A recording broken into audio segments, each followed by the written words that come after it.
Hey y'all, I wanted to talk about Astor Blade of the Monolith. It was developed by C2 Game Studio, and this is their first console PC large game. They've done a couple mobile games in the past, but they haven't done a full bigger game release. And once you always do mobile and then transition into like a bigger game, it's always kind of interesting to see what they kind of come up with, because it's a kind of the basis of it is the same. You're making stuff a computer and all that, but expanding it out and adding that challenge for yourself as a developer always seems very interesting for me to see what the creators have come up with. Now, this game is an action RPG. It's sometimes they like to say it's kind of a Bayonetta, a little bit Devil May Cry. It's not a Souls-like game, which, me, I'm not a big Souls person. But it's hard to describe it, though, like Bayonetta and Devil May Cry as well, because I love those games. It is a hack and slash, but it doesn't really move super quick. It doesn't move as quick as a Devil May Cry or Bayonetta. It kind of moves at its own particular pace. It is a not quite open world. It reminded me of Zelda a little bit too, with the dungeons and trying to solve a puzzle, there's temples, you're trying to unlock specific parts of temples, trying to get different keys to open a bigger door that you'll eventually get to. And the temples are a decent size. Like the one I went in had different rooms and multiple doors. You had to grab different parts and pieces of stuff to get you through the main door or to get you the main item that you needed. There is lore to the game. They do add a lot of background story in terms of what, who are you playing? What's the background of this world? What was it like before? And you find out a lot of stuff that way by exploring around and interacting with different stuff. Now, for me, speed and walking is a big part of gaming for me. I like to walk fast in games, preferably. There's a lot of games where you hold a run button down to walk fast, or, the character naturally moves quickly. This character moves at a decent pace, but after the first hour or so, I was like, okay, I would like to move a little faster. There wasn't really much of a hold down run button, but don't worry, later you get the ability to, I don't know how else to say it, but you get a spider that you can ride. And not too many games I play where you can ride a spider, and you're riding the spider around and it moves, not insanely quick, but a lot quicker than you were on your feet. And the cool part about this is, certain vehicles in games like this, they have limits to where, if you go, to the edge of a doorway, then you're not going to be able to go through. Now, when you're in the temples and all that, you can't really use the spider to get through it. But when you're in, the sandbox part of the world, if you're trying to go somewhere, you can actually run pretty much into the entrance on the spider. You can also jump on the spider. The character jumps, but the spider itself jumps at a decent height where you can just pretty much get around as the spider, not having to oh, I can't get up this little thing, I have to get off the spider, jump back on the spider again. So it was nice and refreshing to be able to kind of feel like I could go pretty much anywhere with the spider, with the exception of the temples, and I can move pretty quickly and get to where I need to go.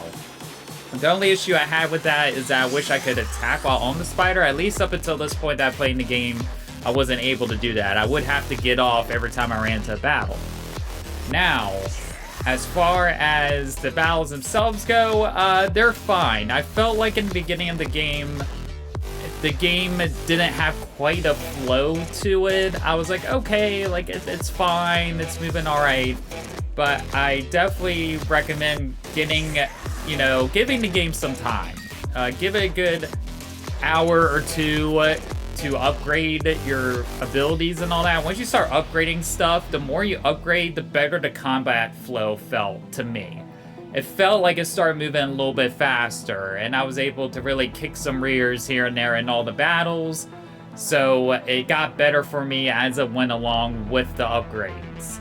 So that's just something to consider if you're hopping in. Give it a little bit of time to grow. It starts a little slower in movement, but then it starts to pick up a bit the further you go on.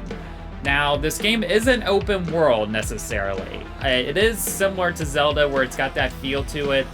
but it's like open sandbox areas. So you are on somewhat of a linear path. You're going from one area to the next for the story, and then you have a sandbox area that you're playing with, but there are side quests. So as you get through the first area, there'll be 3 or 4 side quests. The side quests don't take too long.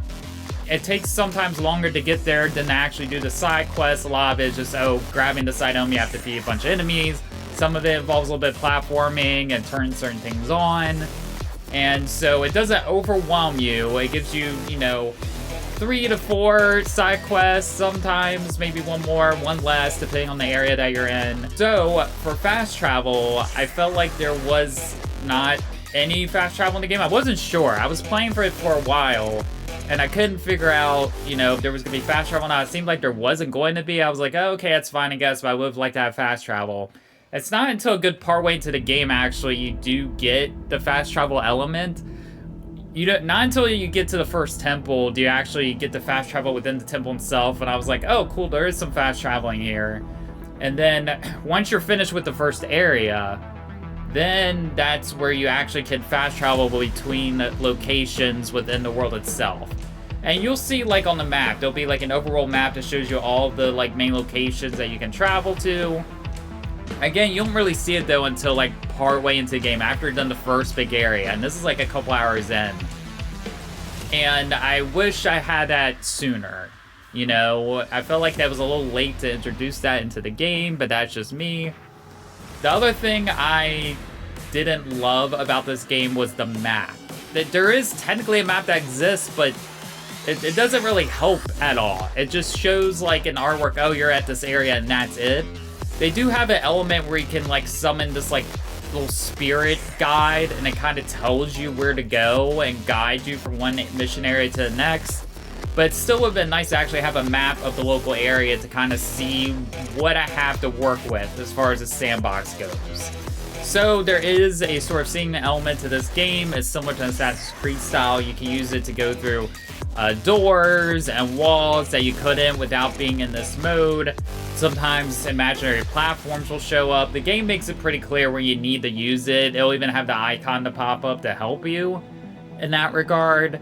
But as far as, like, battle tactics go, you don't really use it. However, there is a bar where you do eventually use the kind of the same bar to do distance attacks. And that's the other thing, too. I was playing this game for a while, and I was like, oh, what does this button do? I was using my controller, my DualSense, and there was a square button, and I'm like, okay, I have nothing with the square button. What am I supposed to do with it? I'm like an hour and a half in, and then I finally unlocked the ability to do long-range attacks. I was like, oh, there we go. That's what I'm talking about. And that's fun to use. You can just kind of mash the button to spam mash it, and once that gets going, that's pretty okay. Now, as far as upgrades go, there's a little shop area you visit. There's a couple of them in each, like, zone. Each sandbox area has a couple. One's usually in the town. One's inside a temple. Usually close by where you're gonna have a big battle or something like that. And you use this to save. That's how you manually save. The game does auto-save, though, as well. And then you use it to buy upgrades in terms of your attacks. You use it to buy weapon upgrades, your, like, attack power. And that's how you gain the combat flow, is by buying all these certain upgrades. Now, there's other upgrades, which is to upgrade your stamina, which is what you use to, like, do long range and to see, and your health. And the way you upgrade those is that you don't buy them, you find these little spheres that are hidden throughout the world, and you have to kind of just come across one and find it. You also do that too when you're collecting stuff to purchase these items, and again, that's where I wish there was some sort of mini-map at least, so I can figure out what it is, because it's like you can easily miss this stuff if you don't go look at every nook and cranny. And the world is, like, fine. Like, there are characters in the world, but there's not a lot of dialogue in terms of audio. There's dialogue between the characters, but it's all text, and they, like, kind of talk in their own language. But when you're running around these towns, it's like you see all these characters, but it's kind of, like, quiet. there is music, but it's like dead quiet, and it feels kind of weird and strange that there's no like background noise of these creatures like talking or something. It just felt a little off. The music is pretty good though. The music is solid. There's some cool like rock anthem music that pops up when you're fighting. It doesn't really fit in with the feel of the rest of the game, but it's kind of fun that way, where you're just playing there like, why am I hearing like a rock guitar theme going on? What does this have to do with anything? And I like it when games just do kind of random stuff like that. Will ever get explained? Probably not, but that's what makes it interesting. So if you like the like a shrunken down Zelda, if you like flowy combat that's not as fast as a Bayonetta or Devil May Cry, but it's not a Souls game, that's something that's a little bit in between, then this game would be for you. If you like parries, if you like walking around as a spider, if you like searching around the sandbox area but are okay with not having the best map system, then this game is worth a shot. But there are issues with that. I hope people play enough of it. This definitely feels like a game that if they did a sequel, it would be better overall as a game. You know, we're in the industry right now where the game has to be perfect right out the gate, and if it's not, it's gonna fail.